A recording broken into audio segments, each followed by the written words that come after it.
This is the Music History In-Depth podcast for January 15th through the 21st. On this week's show, Disney creates a cultural phenomenon, jazz gets played at Carnegie Hall, an unknown country music singer wins a reality TV show, and the Byrds invent a whole new subgenre of rock music.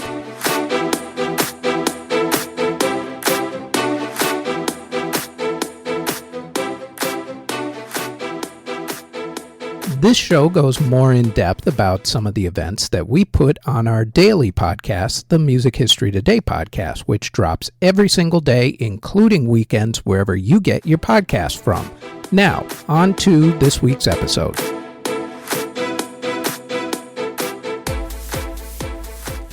On January 20th, 2006, the Disney Channel released what it thought would be a relatively successful TV movie. They did their customary high-publicity marketing push with it.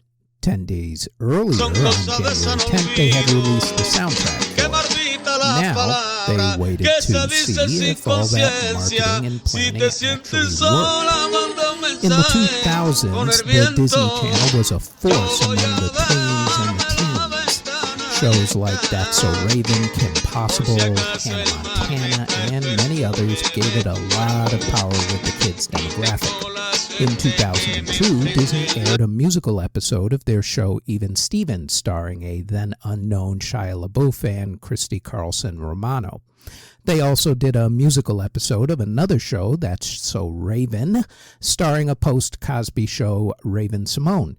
The reaction by the audience was so good that, Disney of course being Disney, they decided to milk the idea for everything it was worth, because Disney. This time, though, they decided to make a relatively big-budget musical TV movie, at least for that time period. They got a bunch of good-looking youngsters who could sing and dance, as is the usual for anybody in the Disney stable of stars.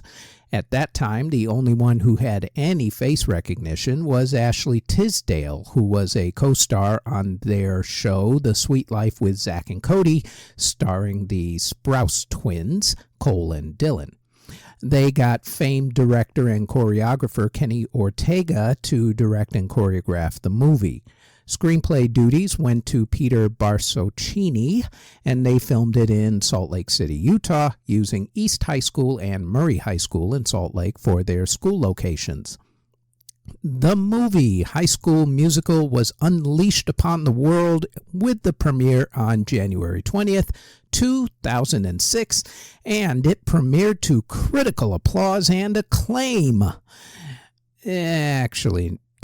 No, it got trashed by the critics. It actually scored 5.7 out of 10 and a 65% on Rotten Tomatoes. What'd you expect? It was a Disney movie.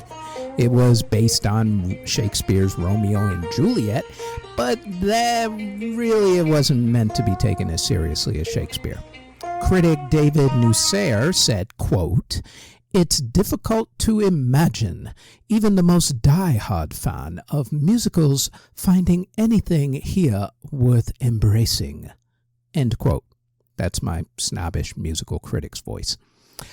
Another critic, Scott Weinberg, said that it was, quote, "a schmaltzy little piece of obvious fluff that's directed in truly horrendous fashion and populated by cardboard characters who spit out simplistic platitudes and breathy pop tunes." End quote. Wow, that's a mouthful. Didn't matter what the critics said, though. The kids ate it up, and boy, did they ever. With 225 million viewers worldwide, it became the largest viewership on the Disney Channel that year until Cheetah Girls 2 came out. I'm sure the critics loved that as much as well. The cultural impact of High School Musical was immense. The kids in the movie became stars overnight. The soundtrack to it was the biggest selling record that year, beating out Justin Timberlake, Nelly Furtado, and Fall Out Boy. It spawned the careers of Zac Efron, Vanessa Hudgens, among others, along with the aforementioned Ashley Tisdale. It also spawned 2 sequels, a touring concert, a DVD sing-along version of the movie, at least 3 international versions, a stage musical version, an ice tour, a book series, video games, even a reality series based on putting on a stage version of the musical of the movie. Phew. Say what you will about Disney, but they sure know how to market the hell out of something. It also created interest in musicals again and helped pave the way for musicals to be put back on television, like the live versions of Peter Pan and Grease, and of course the TV show Glee. The Frozen, Titanic, Barbie, Heimer cultural phenomenon of its day, High School Musical, premiered on the Disney Channel on January 20th, 2006. Next, every 4 years on the first Tuesday in November, America goes through a time-honored tradition. We call it a presidential election. As is usually the case, that's followed the following January 20th by another time-honored tradition, America celebrating the fact that we survived a presidential election, better known as a presidential inauguration. And while both of these traditions are on shaky ground as we speak, at least there's a history of both musical star power and drama at these things. For instance, in 1969, James Brown performed at Richard Nixon's inauguration ball, which really did not sit well with members of the African American community.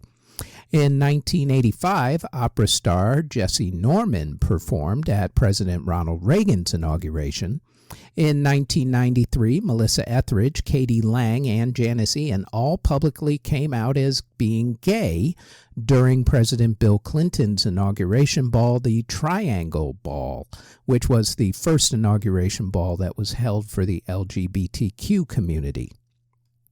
In 2009, both Kid Rock and Kanye West performed at one of President Barack Obama's inauguration balls, the MTV Youth Ball. Both Kid Rock and Kanye later became, of course, outspoken supporters of President Donald Trump in 2016. In 2009, at a different inauguration ball for Obama, Beyoncé performed the song At Last for the first dance song for President Obama and his wife Michelle. The artist who made that song popular, Etta James, was reportedly angry that Beyoncé was chosen to sing the song and not, I guess, Etta herself. In 2021, Garth Brooks, Lady Gaga, Jennifer Lopez, Bruce Springsteen, Tim McGraw, John Legend, Katy Perry, and Demi Lovato all performed at President Joe Biden's inauguration and concert 2 weeks after the January 6th insurrection on the U.S. Capitol building and in the midst of the COVID-19 pandemic. There was something else that had to do with politics and music that happened that particular day as well. On January 20th, 2021, rapper Lil Wayne was pardoned by outgoing President Donald Trump that morning before he left the White House, after Lil Wayne had visited Trump and tweeted his support for Trump during the election controversy. I guess he got his pardon the old-fashioned way, by appealing to the former president's ego. The musical pageantry and shenanigans that come with the presidential inaugurations and concert events every 4 years on January 20th. Hopefully for a while. We'll see.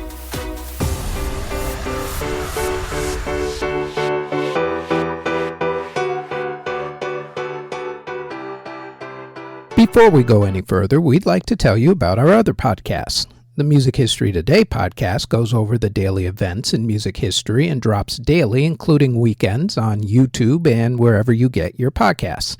There's also the Music Halls of Fame podcast, which talks about a member of the Rock and Roll Hall of Fame, along with other Music Halls of Fame's museums and walks of fame. The Music Halls of Fame podcast drops every Thursday and can also be found on YouTube and wherever you get your podcasts. Now, back to this podcast.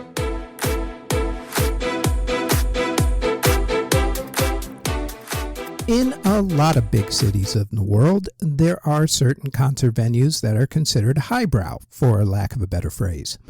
Maybe stuck up is actually a better way of putting it. These are places where your normal garage band wouldn't be caught dead in. Hell, you almost feel like you have to get dressed up in a Brooks Brothers suit just to walk by the places.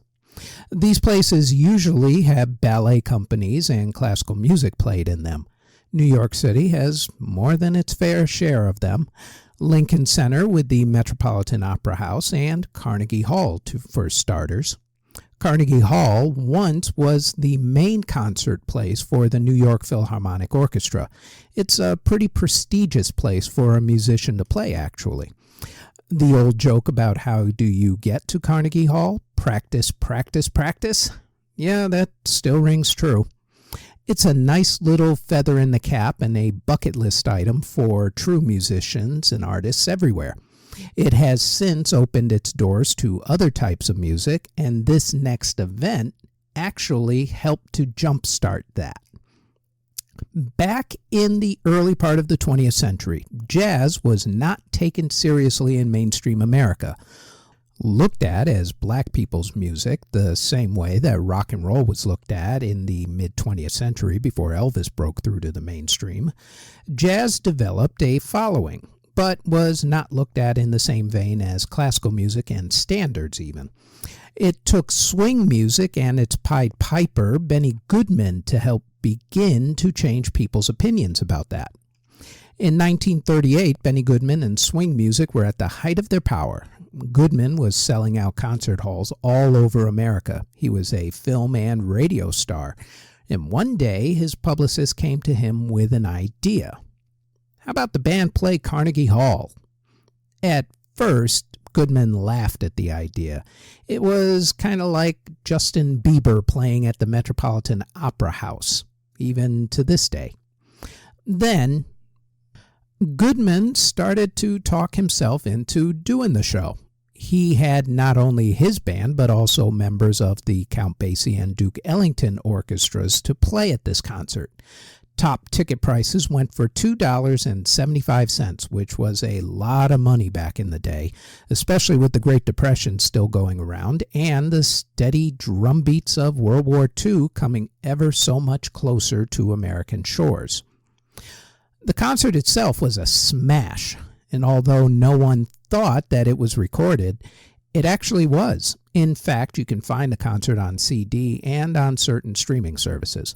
What is now ironic is that jazz, once considered the bastard stepchild of, quote, real, unquote, music, is now itself considered highbrow in many circles, including at my old college, the University of Massachusetts in Amherst, Massachusetts, where that snobbish little point was drilled into me on the regular while I was studying music education there back in the 1980s, when the message was that classical and jazz were the only true music art forms, and everything else wasn't even real music. 6 years later, by the way, Benny Goodman would break down that jazz barrier yet again in another place known for classical music, the New York Metropolitan Opera House, which held a jazz concert for the first time on January 18th, 1944. This time around, Louis Armstrong and Billie Holiday would join Benny on stage to perform at that concert. Benny Goodman breaking down the jazz barrier at Carnegie Hall in New York City on January 16, 1938, and again at the New York Metropolitan Opera House in New York City on January 18, 1944. Next, no one knew it at the time, but a young woman who was on television the night of January 21st, 1957, would go on to become a country music icon, and it took a reality TV show to do it. Back in the 1940s and 50s, Arthur Godfrey was the Dick Clark, or in this day and age, Ryan Seacrest of television. He had a bunch of shows, both on radio and television, and was a household name. One of his shows was called Arthur Godfrey's Talent Scouts, where amateur entertainers would get their big break. It was, in essence, a contest show. People would go on, do their performances, and the audience would pick the winner. Think of it as American Idol before there was such a thing. In order to be on the show, you had to first audition. Some people who were actually deemed not worthy to be on the show after their auditions were Buddy Holly and Elvis Presley. Go figure. That does not, however, detract from the show's track record. Their list of soon-to-be stars who got their start on the show includes Tony Bennett, Pat Boone, comedian Lenny Bruce, and Marilyn Horne. On January 21st, 1957, a young woman from Winchester, Virginia, went on the show and performed the song Walking After Midnight.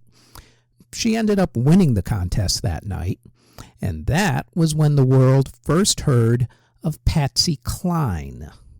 Patsy would go on to have many hits from 1957 to 1963, although the meat of her career would be after 1960. Her voice would be an inspiration for many, many singers, including Reba McEntire and LeAnn Rimes. She's on Rolling Stone magazine's list of 100 greatest singers and is a member of the Country Music Hall of Fame.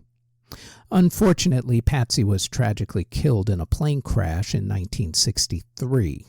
She remains an icon to this very day, but she first made a name for herself by winning Arthur Godfrey's Talent Scouts TV contest on January 21st, 1957.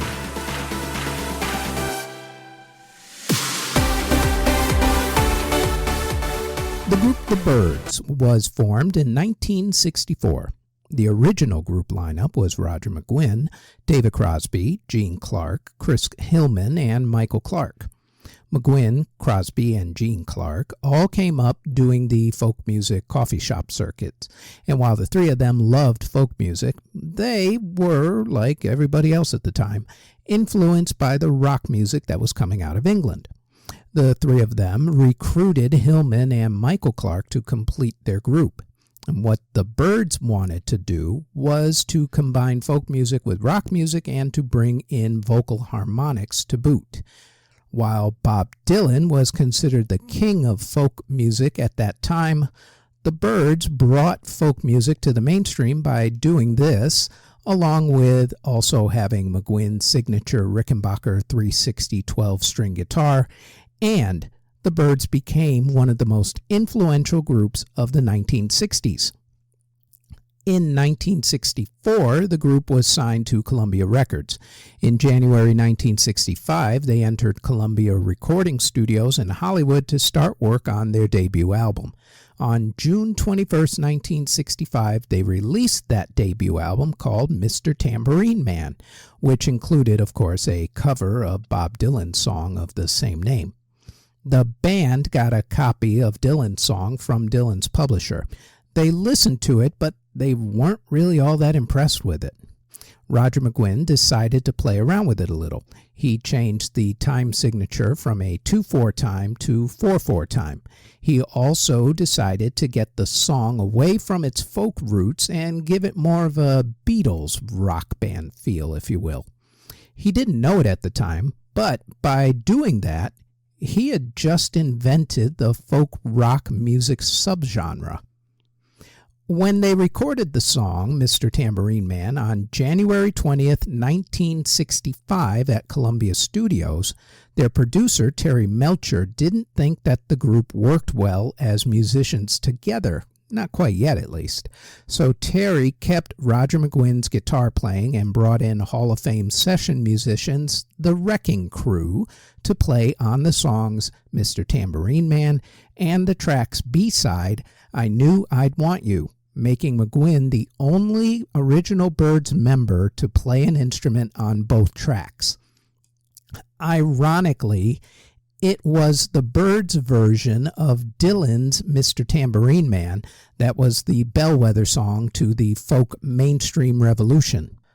Dylan's version was released as part of his Bringing It All Home album in March of 1965.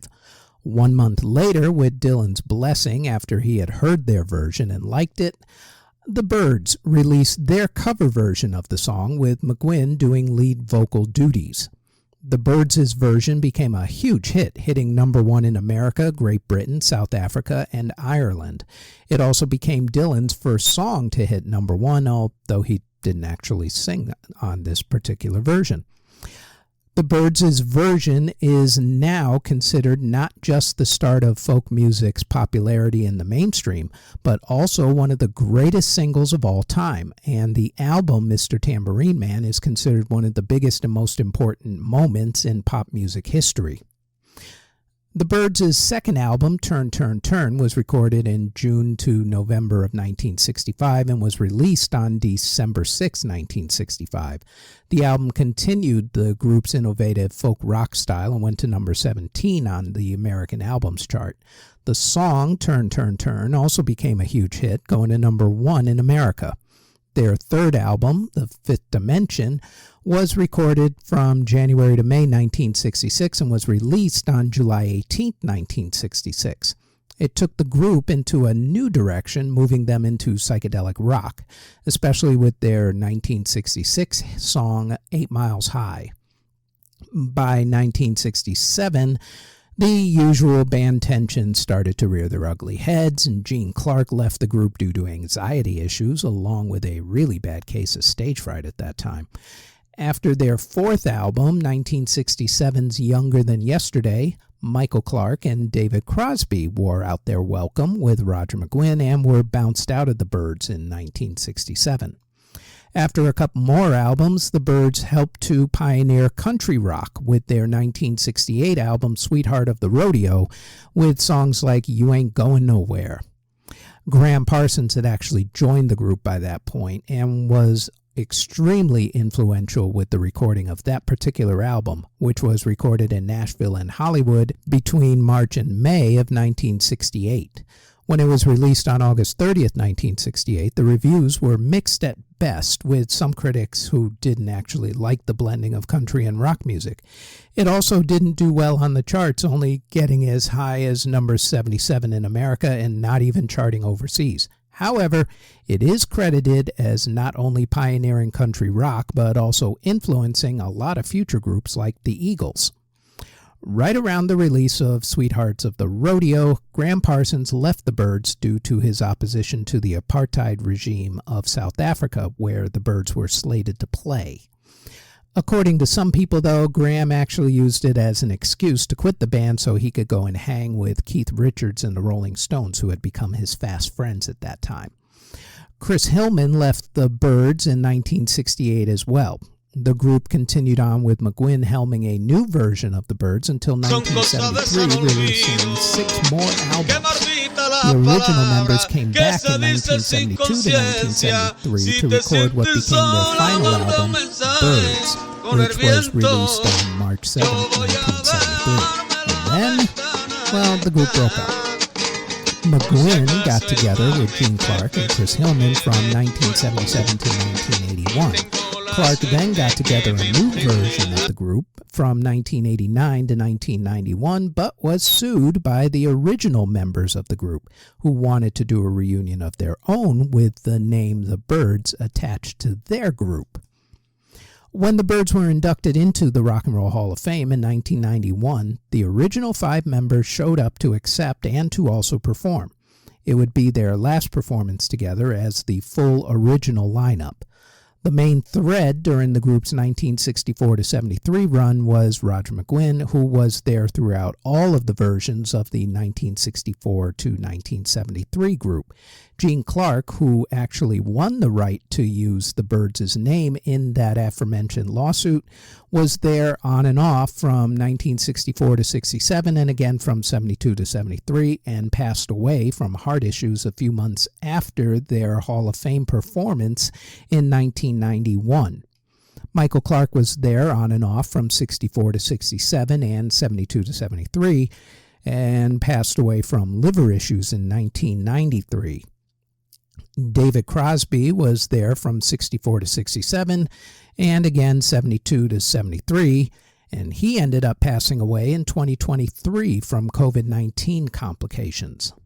Crosby, of course, would leave the group and become part of the Crosby, Stills, and Nash group, who were themselves inducted into the Rock and Roll Hall of Fame in 1997, and then they added Neil Young to become Crosby, Stills, Nash & Young, or CSNY. This leaves McGuinn and Hillman, at least as of this recording, as the only original members who are still alive. Out of the group's replacement members during the 64 to 73 creative period, Graham Parsons, Kevin Kelly, Clarence White, and Skip Batton all have passed away. Kevin Kelly was there in 68 and passed away from natural causes in 2002. Clarence White was there from 68 to 73 and was struck and killed by a drunk driver in 73. Skip Batton was there from 70 to 73 and passed away in 2003 from Alzheimer's disease. Graham Parsons was there for a hot minute for one album in 1968, for the Sweethearts album exactly, and then he quit, as we said earlier. He ended up passing away in 1973 from a drug and alcohol overdose, and then had his body famously kidnapped out to Joshua Tree National Forest in California by his road manager and his assistant at the time. Then his body was set on fire in a Viking funeral. What was left of his body was eventually buried in New Orleans. The entire theft of the body has its own story and is worthy of its own podcast someday, and I'm sure we'll get to it. But if you want to watch a movie about it in the meantime, check out 2003's Grand Theft Parsons, which starred Johnny Knoxville, Christina Applegate, Robert Forster, and Michael Shannon. Gene Parsons, who was there from 68 to 72, and John York, who was there from 68 to 69, are still, as of right now at least, alive. The Byrds put out 12 albums, 3 live albums, 6 EPs, and 47 compilation albums. Of those, 9 of their albums went top 40 in America, with their 1967 Greatest Hits album hitting number 6. They also released 29 singles. Of those, 7 hit the top 40, with 1965's Turn, Turn, Turn and Mr. Tambourine Man both hitting number 1. They were nominated for 7 Grammy Awards, winning 3 of them, including Best New Artist in 1965. Their harmonic style, along with their sound, are still a part of music today, influencing everybody from Tom Petty and the Heartbreakers to R.E.M. to the Eagles to the Smiths. And it all started with their groundbreaking cover of a Bob Dylan folk song that turned music on its head in the 1960s and created a whole new subgenre of rock. The Byrds' version of Bob Dylan's song Mr. Tambourine Man, one of the most important songs in rock music history, was recorded on January 20th, 1965. And that is it for the Music History In-Depth podcast for January 15th through the 21st. Thanks for listening.